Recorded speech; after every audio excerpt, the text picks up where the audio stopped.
Hello learners, आप सभी को प्यार भरा नमस्कार। ज्ञानश्री क्लासेस के यूट्यूब सेशन में आपका बहुत बहुत स्वागत है। यूजीसी नेट सहयोग का एक और वीडियो। और आज हम देखने वाले हैं जितने भी रिलीजियस सेरेमनीज होते हैं। रिलीजियस सेरेमनीज होते क्या हैं? तो जब भी किसी के पढ़ाई का शुरुआत होता है या फिर किसी के मॉन्क लाइफ का शुरुआत होता है, जैसे बौद्ध भिक्षु हैं, तो उनके अगर जीवन में मॉन्क लाइफ यानी कि जब से वो भिक्षु बनते हैं उनका शुरुआत होता है, उसके लिए भी एक सेरेमनी होता है। जब उनके पढ़ाई में वो अंत आता है, जब उनको या तो गृहस्थ जीवन चुनना होता है या फिर हमेशा के लिए उन्हें बौद्ध भिक्षु बने रहना ये चुनना होता है, उसके लिए भी एक सेरेमनी होता है। ग्रेजुएशन यानी कि जब उनका पढ़ाई कंप्लीट होता है उसके लिए सेरेमनी होता है। वैसे ही इस्लाम में भी सेरेमनीज होते हैं, हिंदुइज्म में, बुद्धिज़्म, जैनिज़्म और सिखिज़्म सब में ही होते हैं। और इससे रिलेटेड क्वेश्चंस देखने को मिल रहे हैं आपके एग्जामिनेशन में, और इसीलिए मैंने सोचा कि एक ही वीडियो में आपको सारे ही इन सेरेमनीज़ के बारे में बता दूं, ताकि आगे अगर कोई भी क्वेश्चन आता है इन सेरेमनीज से रिलेटेड तो आपका गलत ना हो। तो स्टार्ट करते हैं आज के इस वीडियो को। बने रहिए, बहुत ही इंटरेस्टिंग वीडियो होने वाला है और आपके दिसंबर एग्जाम के लिए बहुत ही हेल्पफुल रहने वाला है। और जहाँ तक हो सके तो इसका नोट्स बना लीजिएगा ताकि आपके लिए ये फ्यूचर में भी काम आए। सबसे पहले सेरेमनी जो हिंदुइज्म में सबसे इंपॉर्टेंट सेरेमनी माना जाता है, उपनयन संस्कार, जिसे जनेऊ भी कहा जाता है, जनेऊ सेरेमनी, है ना। ये टिपिकली 8 साल से 16 साल के बीच में होता है।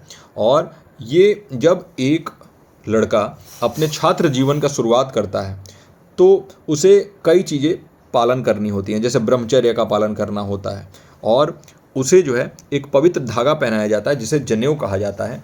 और उस धागा से ये मतलब है कि उसका जो लक्ष्य है वो क्या है, उसका कमिटमेंट है वो वैदिक स्टडीज़ है ना। वेदों के ज्ञान को ग्रहण करना ही उसका कमिटमेंट है। और छात्र जीवन में वो किसी भी प्रकार से किसी भी तरफ उसका रुझान ना हो, बल्कि सिर्फ और सिर्फ उसका अध्ययन के ऊपर ही फोकस रहे। तो इसके लिए उपनयन संस्कार, जनेऊ सेरेमनी होता है। अगला है समावर्तन, जिसे हम कहते हैं स्नातक समारोह या ग्रेजुएशन सेरेमनी। तो अगर हिंदुइज्म से रिलेटेड अगर पूछे आपको कि कौन सा ग्रेजुएशन सेरेमनी होता है तो वो है समावर्तन।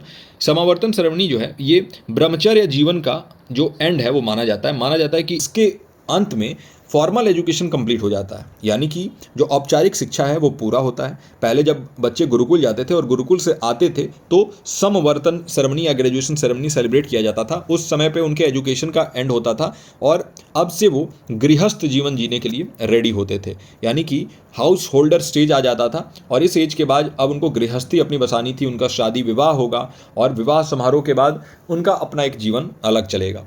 ये सेरेमनी जो है इसमें अनुष्ठान भी होता है, रिचुअल बात होता है। यहाँ पर अच्छे से स्नान करके, नए कपड़े धारण करके, और एक फायर रिचुअल होता है जो कि हमें हवन बोलते हैं जिसको, तो एक हवन होता है। और हवन के बाद गुरु दक्षिणा ऑफर किया जाता है, और गुरु दक्षिणा अपने गुरु को दे के, जो कि एक टोकन ऑफ ग्रेटिट्यूड होता है गुरु दक्षिणा। तो पहले ये फ़ी नहीं लगता था जैसे आज के डेट में फ़ी लगता है। पहले क्या होता था कि गुरु दक्षिणा दिया जाता था, और गुरु दक्षिणा जो है वो गुरु खुद बोलते थे शिष्य से कि हाँ ये गुरु दक्षिणा चाहिए, और वो जो है आपको ये मॉनेटरी टर्म्स या पैसे के टर्म्स में नहीं होता था, वो किसी भी टर्म में हो सकता था। तो समवर्तन या समावर्तन जो है स्नातक समारोह, ये हिंदुइज्म से रिलेटेड है। फिर आपको सबको मालूम है विवाह संस्कार, मैरिज सेरेमनी। इसमें विवाह होता था और अभी भी होता है, सीक्रेट राइट। तो इसमें क्या होता है कि स्टूडेंट लाइफ से हाउस होल्डर लाइफ में जाने के लिए क्या होता है, एक यहाँ पर सेलिब्रेशन या समारोह होता है जिसमें जो जोड़े हैं, जो कपल है, उनके मैरिटल लाइफ का स्टार्टिंग होता है। और आज भी ये देखने को मिलता है, आप देखते हो शादियां जो होती हैं, विवाह जो होते हैं, वो यही है। इसमें वचन लिए जाते हैं, वाउज, जो 7 वचन आपने सुने होंगे ना, वो इसमें लिए जाते हैं। और कुछ रिचुअल्स होते हैं, इसमें कुछ ना कुछ अनुष्ठान भी शामिल होता है, यज्ञ होता है, बहुत सारे अलग अलग जगहों पे अलग अलग तरीके से विवाह होता है। तो ये विवाह संस्कार भी हिंदुइज्म का एक बहुत इंपॉर्टेंट सेरेमनी है। और फिर अंत्येष्टि आता है। अंत्येष्टि मतलब फ्यूनरल राइट्स। तो ये जो है फाइनल सैक्रामेंट होता है, आखिरी जो अंतिम संस्कार, जहाँ शरीर का अंतिम संस्कार किया जाता है। और इसमें जो है रिचुअल्स किए जाते हैं, अनुष्ठान किए जाते हैं, ताकि जो बॉडी में आत्मा है, जो सोल है, उसका पीसफुल ट्रांजिशन हो सके आफ्टर लाइफ में। मतलब उसको कोई दुख ना झेलना पड़े और वो जो है वो ये जीवन मरण के चक्र से बाहर निकल पाए। तो इसी के लिए कुछ अनुष्ठान किया जाता है ताकि बाद का जो जीवन हो शांतिपूर्ण हो, है ना। तो ये अंत्येष्टि या फ्यूनरल राइट्स इसे बोलते हैं। अब हम आ जाते हैं बौद्ध धर्म में, बुद्धिज़्म में। तो बुद्धिज़्म में, और जो इस बार पूछा भी था, ये सेरेमनी है पबज्जा, नोविटिएशन। तो ये क्या है, यूजुअली 7 साल से 20 साल के बीच में होता है ये। और इसमें क्या होता है कि जब एक नया भिक्षु, एक नया मॉन्क जो है वो मोनास्टिक लाइफ में एंटर करता है, एक छोटा बच्चा होता है वो जो है जो मठ के जीवन में प्रवेश करता है, तो उसी समय पे जो है ये सेरेमनी मनाया जाता है, जिसे हम कहते हैं पबज्जा सेरेमनी, है ना। ये सिंबलाइज क्या करता है कि भाई जो सांसारिक जीवन है उसके त्याग को सिंबलाइज करता है और आध्यात्मिक अभ्यास के प्रति समर्पण को यहाँ सिंबलाइज करता है ना। यानी कि कहीं ना कहीं जो मॉन्क है वो उस डेडिकेशन उसका और स्पिरिचुअल प्रैक्टिस के लिए जो है वो कितना बाध्य है और वो कितना अपना सर्वज्ञ दे रहा है उस चीज़ के लिए, उसको ये दर्शाता है।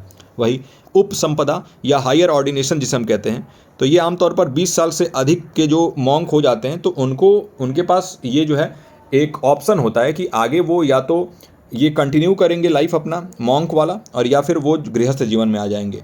तो जब वो मॉन्क बने ही रहना चाहते हैं और फुली ऑर्डेंड रहते हैं कि वो मॉन्क ही रहेंगे, वो भिक्षु ही बने रहेंगे, तो उसी समय पे जो है ये उपसंपदा ये सेलिब्रेशन या सेरेमनी किया जाता है ना। यह आचार संहिता के प्रति समर्पित एक बौद्ध धर्म द्वारा बनाया गया सेरेमनी है उपसंपदा, है ना, जहाँ पर जो भी एक नया मॉन्क आया था वो पूरी तरह से अब भिक्षु बन जाता है।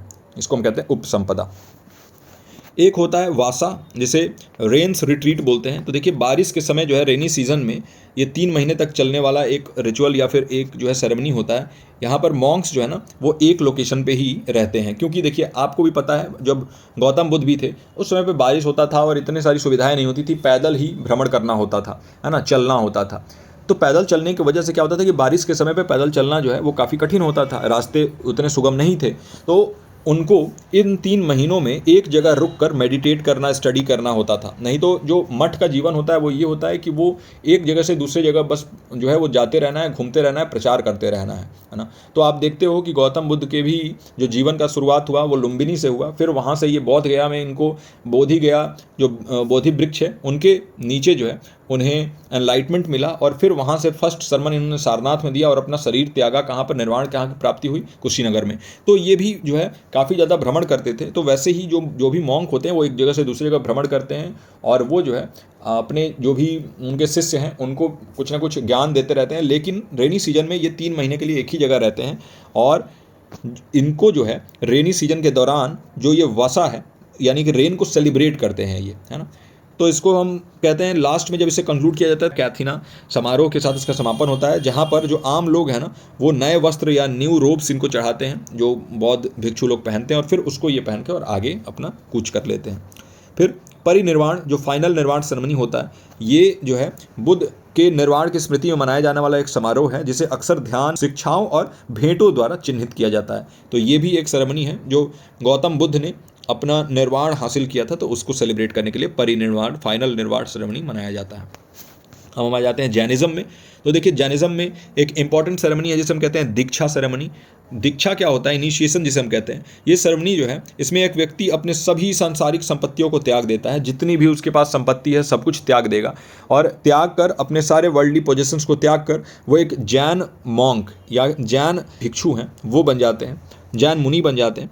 और इसमें ये क्या करते हैं? शपथ लेते हैं कि ये जो है एक नॉन वायलेंस का जीवन जिएंगे, बिल्कुल ही अहिंसा, सत्य और ब्रह्मचर्य का जीवन जो है आगे जिएंगे और ये सब कुछ अपना त्याग देते हैं। अभी एक सोशल मीडिया पे फेमस हुआ था, एक माँ और एक बेटे का ही वीडियो था, वो जैन ही थे और कैसे उन्होंने अपने इतने सारे संपत्ति को त्याग कर और बिल्कुल ही सिंपल लाइफ जीने के लिए आगे जो है इन्होंने अपना दीक्षा हासिल किया था। फिर एक होता है पर्युषण, और पर्युषण क्या होता है? ये एनुअल फेस्टिवल होता है, इसमें फास्टिंग किया जाता है, जैन द्वारा किया जाता है, ये उपवास होता है, इसमें मेडिटेशन या ध्यान होता है, इसमें पश्चाताप की अवधि दी जाती है, रिपेंटेंस होता है और इसमें जो है संवत्सरी प्रतिक्रमण में समाप्त होती है ये। और ये जो है ना इसे कहते हैं कि भाई क्षमा का एक अनुष्ठान है, फॉरगिवनेस का, कि आप दूसरों को क्षमा करिए और सभी चीज़ों को हटाकर और आपको क्षमा कर देना है ताकि आप जो है हल्का महसूस करें और बिल्कुल ही अपने ऊपर बोझ ना लें, और इसीलिए ये फेस्टिवल जो है सेलिब्रेट किया जाता है। आगे है संवत्सरी, इसे कहते हैं फॉरगिवनेस डे या क्षमा दिवस। तो आपने देखा होगा कि जैनिज़्म जो है ना वो नॉन वायलेंस, ट्रुथ और फॉरगिवनेस इसके ऊपर काफ़ी जोर देता है। तो जैनिज़्म एक बहुत ही सिंपल और एक बहुत ही मॉडर्न रिलीजन है जो कि बात करता है कि कैसे आप अपने बोझ को हटा सकते हैं दूसरों को क्षमा करके, आप कैसे सत्य के रास्ते पर चल के और अहिंसा के रास्ते पर चल के अपने जीवन को बेहतर बना सकते हैं। और ये हम कहते हैं संवत्सरी या क्षमा दिवस। तो इसमें क्या होता है कि जो भी आपसे पिछले वर्ष में गलतियां हुई हैं, जाने अनजाने में भूल हुआ है, उसके लिए दूसरों से क्षमा मांगा जाता है ना।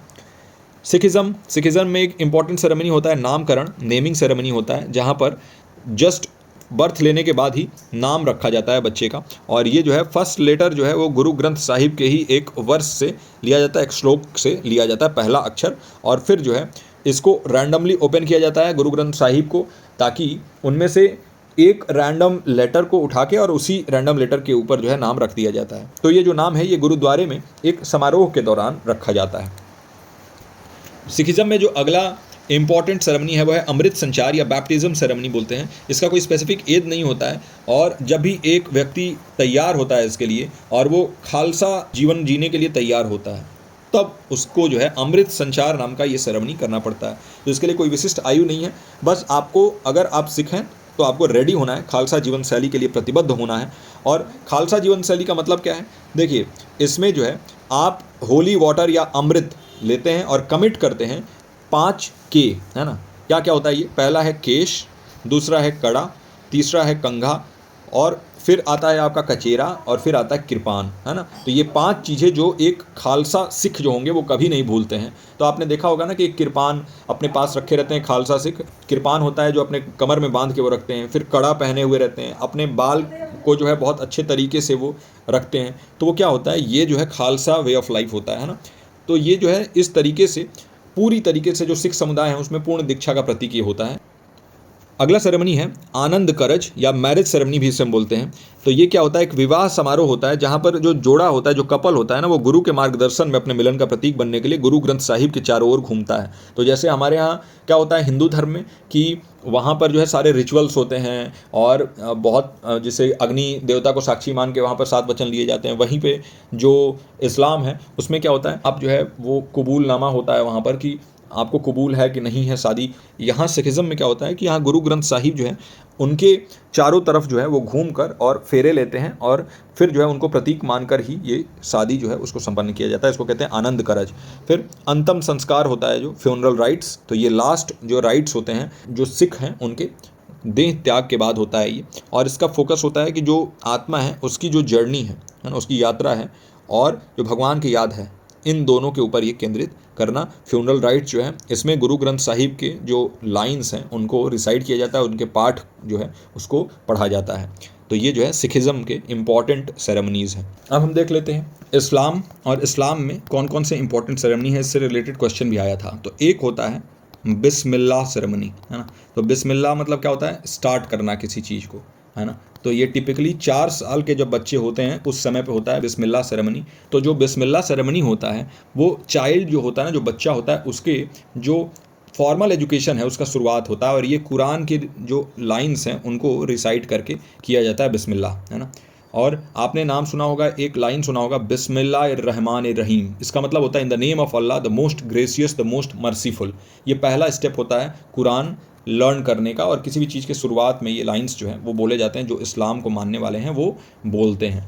इसके अलावा भी कुछ सेरेमनी होते हैं, जैसे ख़त्म अल कुरान होता है, जो कि इस्लामिक ट्रेडिशन में एक ऐसा सेरेमनी है जो जब बच्चा जो है वो पूरे कुरान को पहली बार रिसाइट कर लेता है ना, कुरान को पढ़ लेता है, तो उस समय पे ये किया जाता है ख़त्म अल कुरान, और ये 7 से 12 साल के एज में होता है ना। तो बिस्मिल्लाह जो है वो होता है आपके 4 साल के एज में, वही जो ये होता है ख़त्म अल कुरान, ये होता है 7 to 12 ईयर के एज में। फिर लास्ट सूरा को रिसाइटेशन किया जाता है, जो चाइल्ड है वो रिसाइट करता है फाइनल वर्स कुरान का। इसमें दुआ होता है, जो प्रेयर होता है, और सेलिब्रेशन होता है, जो ये ख़त्म अल कुरान है। तो इस तरीके से इन सभी ट्रेडिशंस को हमने देखा, इन सभी धर्मों में कौन कौन से सेरेमनीज़ होते हैं, इन इंपॉर्टेंट सेरेमनीज़ को देखा। आई होप कि आपको ये वीडियो हेल्पफुल लगा हो, अच्छा लगा हो, और ऐसे ही हेल्पफुल वीडियोज़ के लिए बने रहिए हमारे चैनल के साथ। आप सब्सक्राइब कर सकते हैं हमारे चैनल को, और इस वीडियो को शेयर करिए अपने अलग अलग ग्रुप्स में। अगर आप बेहतर तरीके से अपने दिसंबर एग्ज़ाम का प्रिपरेशन बिल्कुल ही अच्छे सिस्टमेटिक तरीके से करना चाहते हैं तो आप हमारे बैचेस से जुड़ सकते हैं। एडमिशन बिल्कुल ओपन है। फीस जो है 3499 से घटा के 2999 कर दिया गया है, और 2999 में आपको एजुकेशन पेपर 2 और साथ ही साथ पेपर 1 जो है वो बिल्कुल फ्री ऑफ कॉस्ट मिल रहा है। इसके साथ साथ आपको नोट्स मिल रहा है, PDF मिलेंगे, जो क्लास नोट्स हैं वो मिलेंगे, और डिटेल्ड नोट्स मिलेगा आपको। ये सारी ही चीज़ें मिलेंगी, और 1-to-1 गाइडेंस हमारे व्हाट्सएप नंबर पे डायरेक्टली आप हमसे कांटेक्ट करके और आप गाइडेंस ले सकते हैं। और इसके अलावा भी बहुत सारे ऐसे फीचर्स मिलते हैं, ऐप का एक्सेस मिलता है। तो इस वीडियो में यहीं तक मैं मिलता हूँ आपसे अगले वीडियो में। टिल देन आप अपना और अपनों का ख्याल रखिए। नमस्कार।